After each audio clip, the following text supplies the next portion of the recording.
More than 1,400 flights across the United States already cancelled today, and despite signs the shutdown could soon end, the Federal Aviation Authority is set to increase cuts to 6% of flights at 40 major airports.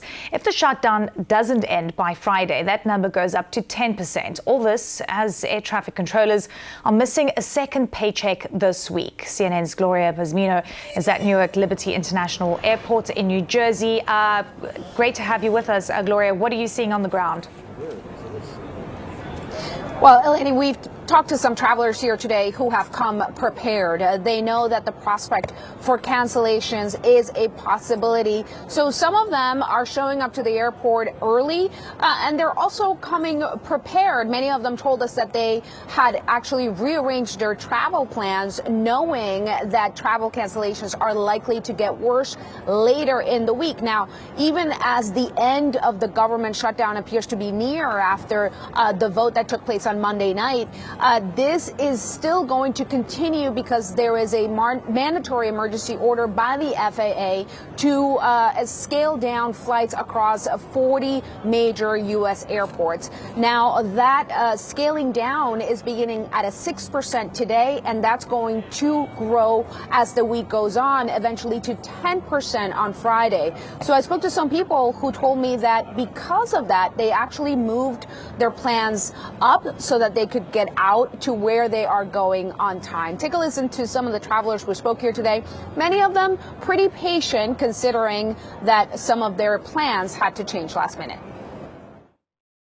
Any sort of issues so far with your flight? So far, no, today, but I understand that tomorrow there's going to be another bunch that gets notified for the next couple of days. So our return flight is up for grabs. I have no idea. They let us move it to an earlier flight. So we feel like so far everything's saying it's on time. We're hopeful.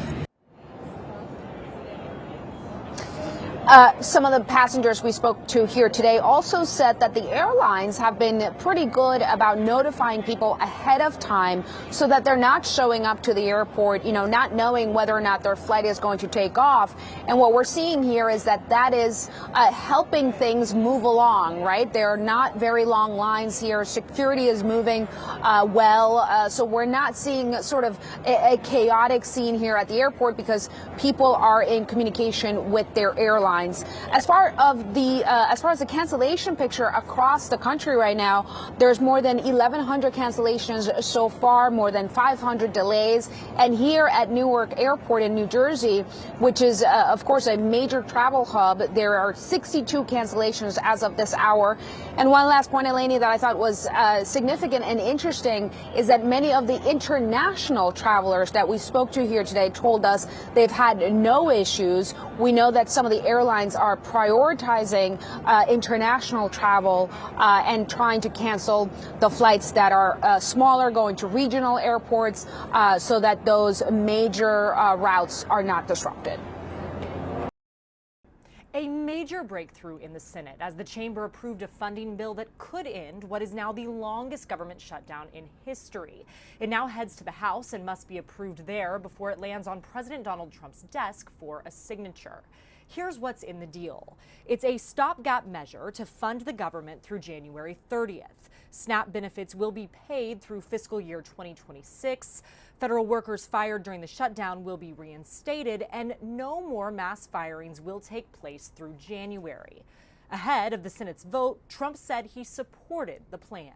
Based on everything I'm hearing, they haven't changed anything, and we have support from enough Democrats, and we're going to be opening up our country. It's too bad it was closed, but we'll be opening up our country very quickly. I'll abide by the deal. The deal is very good. Now, the deal does not do what Democrats have repeatedly pushed for throughout this process: extend the enhanced Obamacare subsidies set to expire at the end of the year.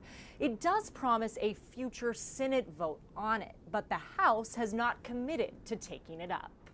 The shutdown continues to be politically painful for members of both parties. Republicans have repeatedly shouldered the blame for the lapse in funding in recent polling, and this deal, struck by Democratic centrists in the Senate, has ignited a fight within the party about its strategy going forward.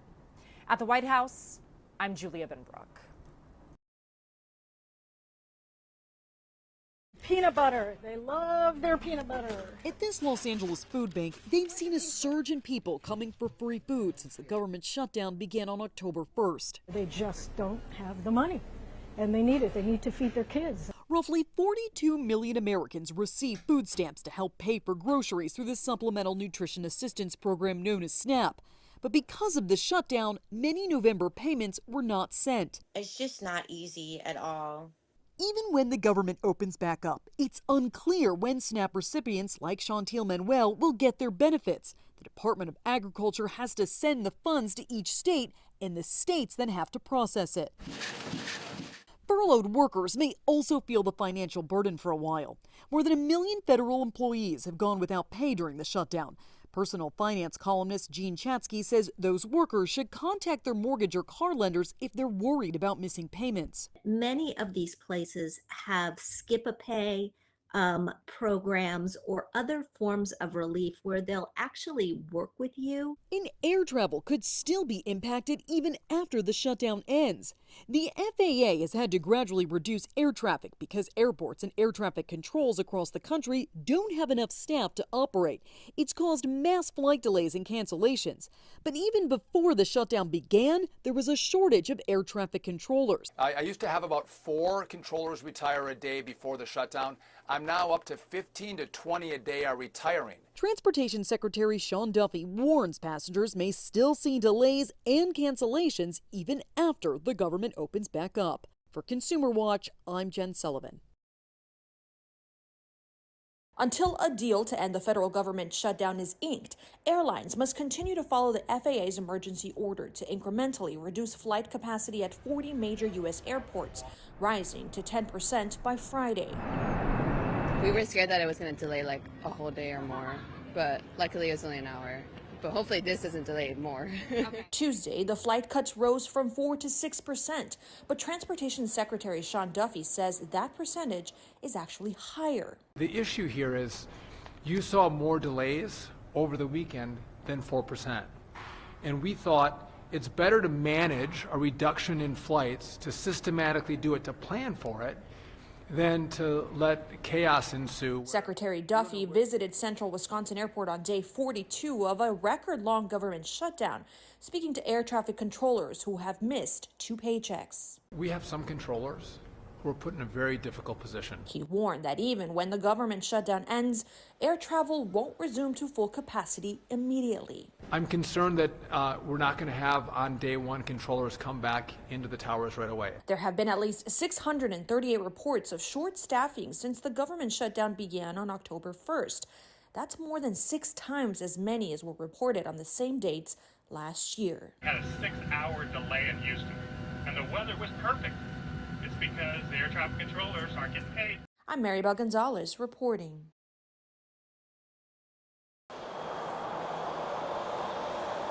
At SMF on Monday, passenger Ellen Davis was still thinking about her flight out when she got back. We left Thursday to fly to for a wedding in Virginia. So from Sacramento out at 5:20 in the morning to Las Vegas. That was smooth, flawless. We got there. We were about to take off, and they stopped it and said, folks, we have to go back. It'll either be 10 minutes or 2.5 hours. So it ended up being 2.5 hours. So we got it to Reagan National 2.5 hours late. Flight delays and cancellations are happening at airports across the U.S. as the government remains shut down. I was a little nervous, honestly, yeah. The FAA has reduced the number of flights in the air in an effort to ease the burden on air traffic controllers. More cancellations are expected in the coming days. Started out in Nashville, boarded my plane on time. There was like a 15-minute delay, but not anything unusual. Landed in Kansas City, was there for a little layover. Got on my plane to here, and here I am.